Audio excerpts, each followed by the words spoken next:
السلام علیکم ورحمۃ اللہ۔ آج میں آپ کے سامنے حضرت خبیب بن علی کا واقعہ پیش کروں گی۔ یہ واقعہ نہایت ہی سبق آموز اور درد انگیز ہے۔ واقعہ کچھ یوں ہے کہ 3 ہجری میں غزوہ رجی ہوا۔ حضرت صلی اللہ علیہ وسلم نے عاصم بن ثابت انصاری کو 10 آدمیوں پر امیر بنا کر تبلیغ کے لیے روانہ فرمایا۔ عفان اور مکہ کے درمیان میں بنی حزیل کا ایک قبیلہ لیحان تھا۔ اس کو خبر ہو گئی۔ اس کے 100 تیر اندازوں نے اس مختصر جماعت کو گھیر لیا۔ 7 آدمی تو اسی جگہ لڑ کر شہید ہو گئے اور 3 آدمی جن میں حضرت خبیب بن علی بھی تھے زندہ بچے۔ یہ تینوں جان بخشی کے عہد و پیمان پر پہاڑی کے نیچے اترے۔ تیر اندازوں نے تیر کمان کے تانت کھول کر ان کے ہاتھ باندھے۔ ایک غیرت مند مسلمان اس بے عزتی کو گوارا نہ کر سکا اور مردانہ وار لڑ کر جان دے دی۔ اب صرف 2 ہی آدمی باقی رہ گئے۔ ان کو لے کر مکہ کے بازاروں میں فروخت کر دیا گیا۔ اسلام کے اس یوسف خبیب بن علی کو حارث بن عامر کے بیٹوں نے خریدا۔ حارث بن عامر وہ ہے جسے غزوہ بدر میں حضرت خبیب بن علی نے قتل کیا تھا۔ عقبہ بن حارث نے اپنے گھر میں لا کر حضرت خبیب کو قید کیا۔ ہاتھ میں ہتھکڑیاں تھیں اور موہب کو نگرانی پر مقرر کر دیا۔ عقبہ کی بیوی کھانا کھلاتے وقت ہاتھ کھول دیا کرتی تھی۔ کئی مہینے قید میں رہے۔ شہر حرام گزر گئے تو قتل کی تیاریاں شروع ہو گئی۔ حضرت خبیب بن علی نے موہب سے 3 باتوں کی درخواست کی تھی: آب شیریں پلانا، بتوں کا ذبیحہ نہ کھلانا، قتل سے پہلے مجھے خبر کر دینا۔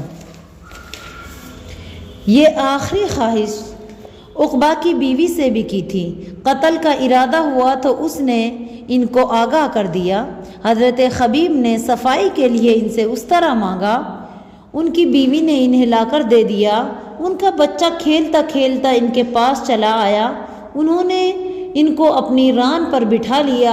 ماں کی نظر جب ان پر پڑی کہ ننگا اس طرح حضرت خبیب کے ہاتھ میں ہے اور بچہ ان کے زانوں پر ہے، یہ منظر دیکھ کر وہ کانپ گئی۔ حضرت خبیب بن علی نے فرمایا: تمہارا کیا خیال ہے؟ کیا تم سمجھ رہی ہو کہ میں اپنے خون کا بدلہ اس معصوم بچے سے لوں گا؟ حاشا، یہ ہماری شان نہیں۔ حضرت خبیب بن علی کی باتوں کا اس پر خاص اثر ہوا۔ چنانچہ وہ کہتی ہے کہ خبیب بن علی سے بہتر میں نے کسی قیدی کو نہیں دیکھا۔ میں نے بارہا ان کے ہاتھ میں انگور کا خوشہ دیکھا، حالانکہ اس زمانے میں انگور کی فصل بھی نہ تھی۔ اس کے علاوہ وہ بندھے ہوئے تھے، اسی لیے یقیناً وہ خدا کا دیا ہوا رزق تھا جو خزانہ غیب سے ان کو ملتا تھا۔ حضرت خبیب بن علی کے قتل میں مشرکین نے بڑا اہتمام کیا۔ حرم سے باہر مقام تنعیم میں ایک درخت پر سولی کا پھندا لٹکایا گیا۔ آدمی جمع کیے گئے، مرد، عورت، بچے، بوڑھے، امیر، غریب، وزیر، شریف، غیر، ساری خلقت تماشائی تھی۔ جب عقبہ کے لوگ ان کو لینے کے لیے آئے تو فرمایا: ذرا ٹھہر جاؤ، 2 رکعت نماز پڑھ لوں۔ زیادہ پڑھوں گا تو تم لوگ کہو گے کہ میں موت سے گھبرا کر بہانہ ڈھونڈ رہا ہوں۔ نماز سے فارغ ہو کر مقتل کی طرف روانہ ہوئے۔ راستے میں یہ دعا ان کی زبان پہ تھی: اللہم احصہم عددا ولا تبق منہم احدا۔ اے پروردگار، تو ان کو شمار کر کر کے ایک ایک کر کے قتل کر اور ان میں سے کسی کو باقی نہ چھوڑ۔ پھر یہ کہا: اگر میں مسلمان ہو کر مارا جاؤں تو مجھے کوئی غم نہیں کہ میں کس پہلو پر خدا کی راہ میں مارا گیا ہوں۔ جو کچھ ہو رہا ہے خدا کی محبت میں ہو رہا ہے، اگر وہ چاہے تو ان کٹے ہوئے ٹکڑوں پر رحمت نازل کر دے گا۔ کسی شاعر نے کہا ہے: جب نکلتی ہے جان اسلام پر تب نہیں پرواہ مجھ کو جان کی، کیوں نہ دوں کامل خوشی سے اپنی جان، چاہیے مجھ کو رضا رحمان کی۔ آرزو پنہا میرے سینے میں تھی، اس دل مشتاق پر ارمان کی، آنکھ کر لیتی زارت وقت نزا، دائی حق ہادی ایمان کی۔ اے خدا پہنچا میرا ان کو سلام، جان جس پر میں نے کی ہے قربان۔ یہ تھے حضرت خبیب کے آخری الفاظ۔ حضرت خبیب کو سولی کے پاس کھڑا کر دیا گیا تو ایک سخت دل کافر نے حضرت خبیب کے دل میں نیزہ مارا اور کہا، کہو اب تو تم یہ پسند کرو گے کہ محمد پھنس جائیں اور تم چھوٹ جاؤ۔ حضرت خبیب نے نہایت طمانت اور سنجیدگی سے جواب دیا کہ خدا خوب جانتا ہے میں تو یہ بھی پسند نہیں کرتا کہ میری جان بچ جانے کے لیے میرے نبی کے پاؤں میں کانٹا بھی چبھے۔ پھر انہوں نے کہا کہ اسلام چھوڑ دو، تمہیں آزاد کر دیا جائے گا۔ تو حضرت خبیب نے فرمایا، خدا کی قسم اگر تمام دنیا کی سلطنت میرے سامنے پیش کر دو میں تب بھی اسلام نہیں چھوڑ سکتا۔ مشرکین نیزوں سے چھیدتے جاتے اور اس قسم کے سوال و جواب کرتے۔ آخرکار عقبہ بن حارث اور مغیرہ عبدری نے گلے میں فندہ ڈالا اور ہمیشہ کے لیے ان کو راحت کی نیند سلا دیا۔ یہ کیسا عجیب منظر تھا! اسلام کے غریب الوطن فرزند پر کیسے ظلم و ستم ہو رہے تھے۔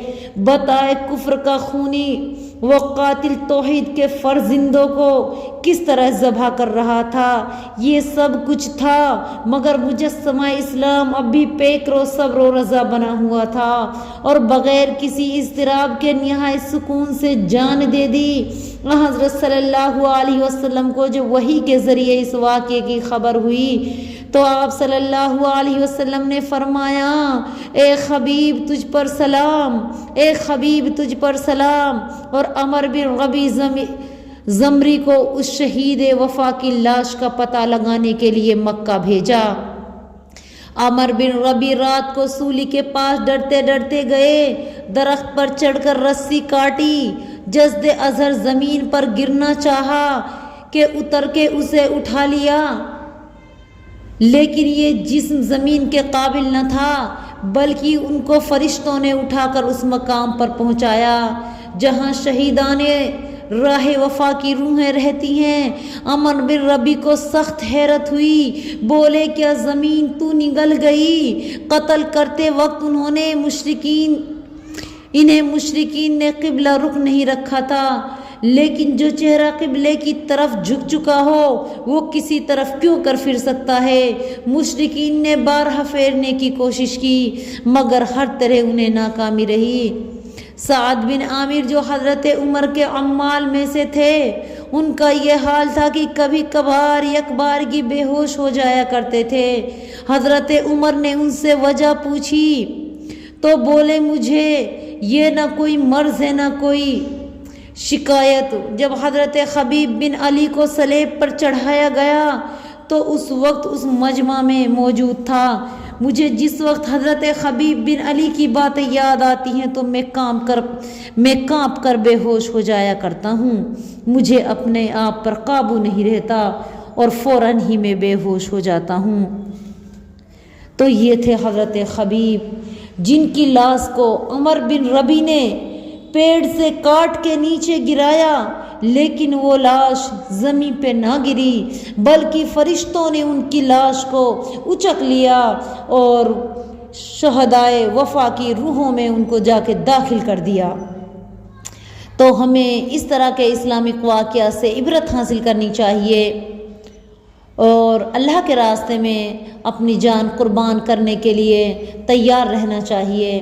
اللہ سے دعا اللہ پاک ہمارے دل میں اسلام و ایمان کی سچی محبت پیدا کر دے، آمین۔ السلام علیکم ورحمۃ اللہ وبرکاتہ۔